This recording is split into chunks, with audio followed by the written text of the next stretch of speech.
Well, after last night's bipartisan Israel aid package vote, what comes next for the new speaker? Joining us now is the last Speaker of the House to actually balance the budget, who, by the way, was working with the Democrat president to do that. Newt Gingrich, a Fox News contributor and author of March to the Majority, the real story of the Republican revolution. Mr. Speaker, great to see you. Thanks for being here. So, Speaker Johnson, how do you think he's doing so far?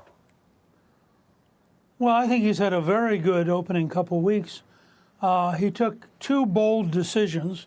One, to take the $106 billion package that Biden sent up, which is really 5 different bills. I wrote a newsletter the other day outlining. These are 5 totally different bills. He broke out Israel, which is the most urgent. That was a big decision and will face huge hostility from Democrats in the Senate and the White House. And then second, he did something which I think is overdue. He said we're going to actually pay for it. And so he found an offset with IRS money. There's like $86 billion in this pool of money. He's taking $14.5 out to pay for this. Well, that, of course, offends everybody in Washington who believes in big government and massive spending. But I think it's the right fight. Now, the challenge is going to be, can he now comfortably just relax? They've done their job. The House has passed a bill. They provided aid for Israel. They've done it in a fiscally responsible manner. And say to the Senate, you know, you can send us whatever you want. This is the bill we're going to stand by.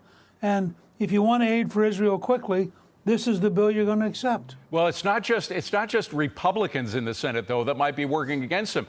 What about the leader of the Republican Party in the Senate, Speaker McConnell? Is he going to give him any trouble? And I mean, when you were Speaker, I guess there were times when you probably had trouble with your counterpart in the Senate, right?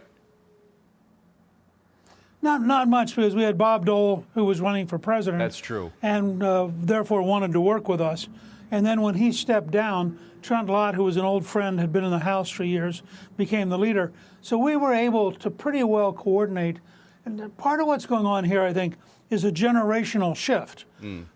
People like Mitch McConnell, who's been a remarkably effective leader, longest-serving leader in the history of the Senate, represents a world where you just kept writing blank checks and the debt kept going up, and where if you're a leader, you want the biggest possible bill because that lets you put more goodies inside it. Well, as a conservative, I oppose to both of those principles. I see no reason why, and I'm very strongly for aid to Ukraine, because we cannot afford to allow Russia to win.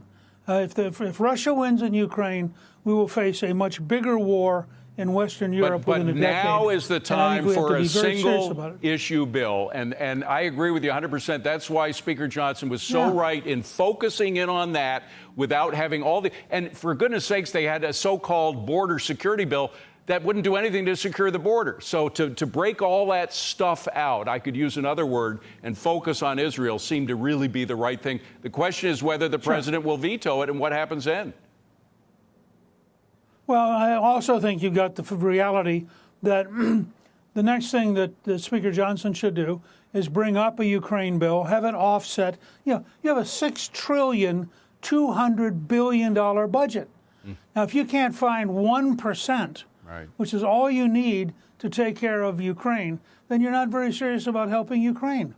This idea that we're going to keep writing blank checks, keep having an inflation rate, keep having the debt go up every year, keep having interest on the debt, which will now be bigger than the defense budget. This is a moment to draw a line in the sand and stand there. And I do think he ought to bring up aid to Ukraine. I do think stopping the Russians is a long-term historic necessity. And by the way, if you looked at what the Russians were doing in a lot of those places, they were at least as vicious as the Hamas terrorists. More people have been brutally killed by the Russians than were killed on October 7th by Hamas. And it's just the fact you don't have as many television there, you don't have as much video.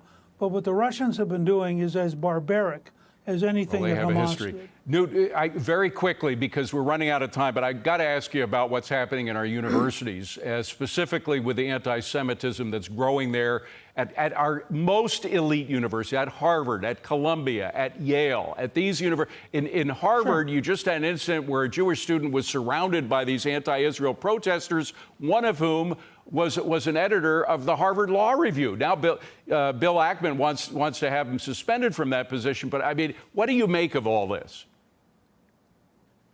Well, we've lost a fight for the education system, and so you have a generation that's growing up brainwashed into believing things that aren't true. I mean, when you have somebody tell you that killing 40 babies, including cutting their heads off, is not really an act of terrorism. You have people who are seriously out of touch with the real world, and I think it means we ought to have a very serious effort on two fronts. One, taking on terrorism head on, making it illegal to support and help terrorists.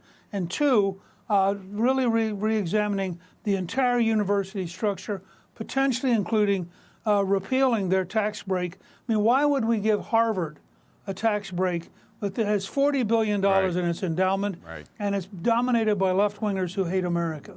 All right. Newt Gingrich, the former Speaker of the House. Great to see you, Newt. Thank you so much. Appreciate you coming in.